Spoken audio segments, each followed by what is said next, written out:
ফের রাজনৈতিক সংঘর্ষে উত্তপ্ত ধর্মনগর শহর।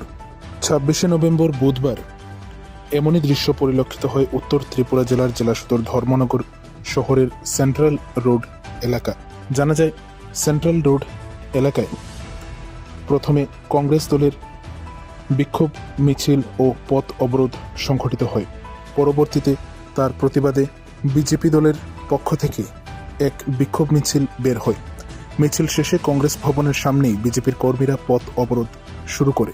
ঠিক সেই সময় অপর দিক থেকে সিপিআইএম দলের সদস্যরা সংবিধান দিবস উপলক্ষে ধর্মনগর এসডিএম অফিসের সামনে জমায়েত শেষে প্রচার কর্মসূচি শেষ করে ফিরছিলেন।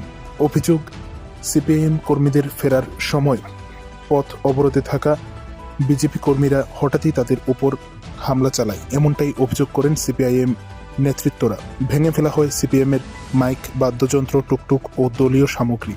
কর্মীদের উপর চলে মারধর। এতে গুরুতর আহত হন 4 জন সিপিআইএম কর্মী, যার মধ্যে রয়েছেন প্রাক্তন ধর্মনগরের বিধায়ক অমিতাভ দত্ত, সিপিআইএম জেলা সম্পাদক অভিজিৎ দে, মহকুমা সম্পাদক রতন রায় সহ আরও 2 কর্মী। ঘটনার সময় পুলিশ উপস্থিত থাকলেও উত্তর জেলার এডিশনাল এসপি ঘটনাস্থলেই ছিলেন। তবুও অভিযোগ, তাদের সামনেই হামলা চালানো হয়, কিন্তু পুলিশ নীরব ভূমিকা পালন করে, এমনটাই অভিযোগ করেন সিপিআইএম নেতৃত্বরা।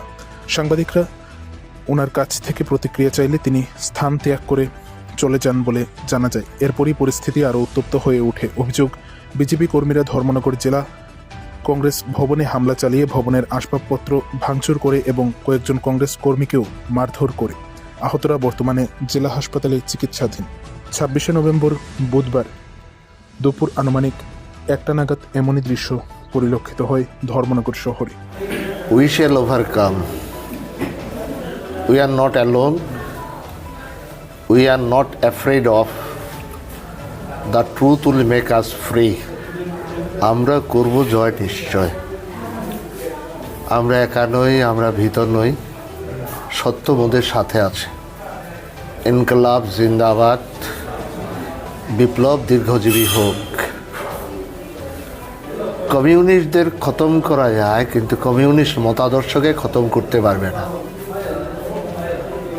এই ত্রিপুরা রাজ্যের মাটিতে অসংখ্য শহীদের রক্তে স্নান করেছে ত্রিপুরার মাটি। অমিতাভ দত্তের রক্ত অনেকবার ঝরেছে এই মাটিতে। লড়াই থামবে না, এগিয়ে যাব।